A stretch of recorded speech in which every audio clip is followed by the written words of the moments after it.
APSC কেলেংকাৰীৰ বিৰুদ্ধে মাত মতা কোনেই উগ্ৰাম প্ৰশান্ত সিং সব আছে হিমন্তৰ ভাইকটো নিজেই ধৰি কৰিলে কাৰণো কি কৰিলে ময়ে কেছ কৰি ফটোগ্ৰাফ অৰ্ডাৰ উলায়ে কৰা কাম কোড আছে এতিয়া উগ্ৰাম প্ৰশান্ত সিং এতিয়া কিয় নিমাত উগ্ৰাম প্ৰশান্ত সিং APSC কেলেংকাৰীক লৈ সম্পূৰ্ণ নীৰৱতা অৱলম্বন কৰিছে অসম চৰকাৰে কিন্তু এই ক্ষেত্ৰত সদায় মাত মাতি থাকে উগ্ৰাম প্ৰশান্ত সিঙে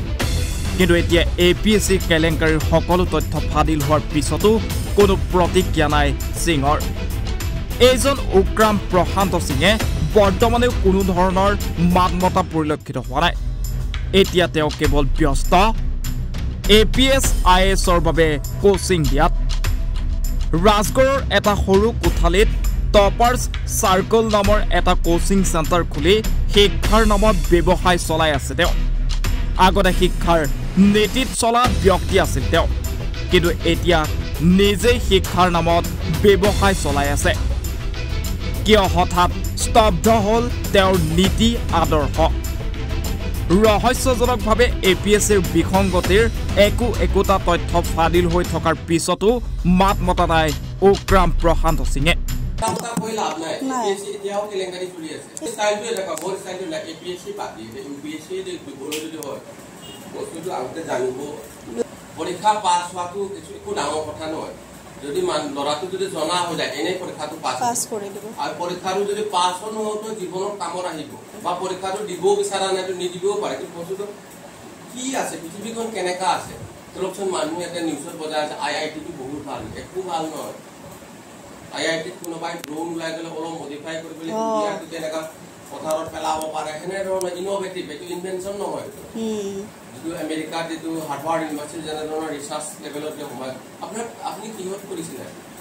সাবজেক্ট কি আছিল এইকাৰণে মছলি হৈ আছে UPSC টো কেলেংকাৰী এটা চাওঁচোন UGC নেটৰ পৰীক্ষা যিটো PhD যিটো পৰীক্ষা যে দিয়ে তাতেও খাপলা হৈ গ'ল আৰু ইঞ্জিনিয়াৰিংটো হৈছে নেটৰটো আৰু মেডিকেলতো চাবচোন আমাৰ দিছপুৰ হস্পিটেলৰ ডক্টৰ এৰেষ্ট হোৱা নাই হৈছে তাত তেওঁ পুতেকটো তোমাৰ বিহাৰীয়ে বহুত পৰীক্ষা দিছিলে মনত আছে বছৰ না ডেৰ বছৰ আগৰ কথা আৰু বাপেকটো নিজে ডক্টৰ হৈ ইমান বেয়া কাম কৰিছে তেওঁ ভাবা নাই যে বস্তুটো মানুহ আজিকালি মানে ষ্টেটাছ মোৰ ডাঙৰ গাড়ী আছে মোৰ ডাঙৰ ঘৰ আছে মই IPS হয় তই একো নহয় এনে ধৰণৰ মাইণ্ডছেটৰ গুচি গৈছে সব আছে হিমন্তৰ ভাইকটো নিজেই ধৰি কৰিলে চৰকাৰেনো কি কৰিলে ময়ে কেছ কৰি ফটোগ্ৰাফ অৰ্ডাৰ উলায়ে কৰা কাম এইটো কেছ কৰি পেলাই PIL জাষ্টিছ বিকে শৰ্মা যে ৰিপৰ্টটো এইবোৰ সব মানে উলিয়াব হয় ঠিক আছে এইটো ইটো কি সাবজেক্টত কৰিছিলে ভাগিটো মই আগতে আছিলে মই আগতে মোৰ দিল্লীৰ ফেকাল্টি আছিলে বাদ দিলো এইটো 2009-10 চনৰ কথা কৈছো তিনটা জগা অলৰেডি ওলালো বাইলেন ফৰ দুটা জগা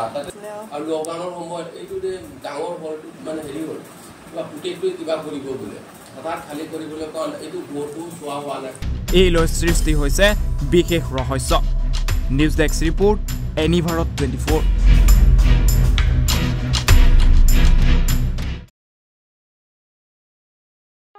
ৰব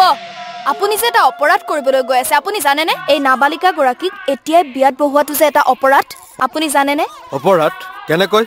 মোৰ ছোৱালী মোৰ কথা তুমি যিয়েই নোকোৱা ভূয়া 18 বছৰৰ তলৰ যিকোনো কন্যা সন্তানৰ বিয়া দিলেই আইনগতভাৱে এক দণ্ডনীয় অপৰাধ বিয়া দিয়াজন যিমান দায়ী বিয়া পতাজনো সমানে দায়ী এতিয়া তাই পঢ়া শুনা কৰাৰ বয়স খেলা ধূলা কৰাৰ বয়স তাই খেলিবলৈ দিয়ক পঢ়িবলৈ দিয়ক আৰু চাব এদিন আপুনি তাইক লৈ গৌৰৱ অনুভৱ কৰিব পাৰিব এতিয়াই তাইক সংসাৰৰ বুজা দি তাইৰ ভৱিষ্যত জীৱনটো অন্ধকাৰ কৰাৰ অধিকাৰ তোমাৰ জানো আছে মোৰ ভুল হৈ গ'ল মাজনী মোক ক্ষমা কৰিবা শিক্ষা ল'ৰা ছোৱালী উভয়ৰে প্ৰাপ্য আৰু অধিকাৰ আপোনাৰ কন্যা সন্তানক তাইৰ এই প্ৰাপ্যৰ পৰা বঞ্চিত নকৰাব বাল্য বিবাহ ভাৰতীয় আইনৰ দ্বাৰা বিহিত এক দণ্ডনীয় অপৰাধ এনে অপৰাধ কৰি আপোনাৰ কন্যা সন্তানৰ ভৱিষ্যত অন্ধকাৰৰ মাজলৈ ঠেলি নিদিব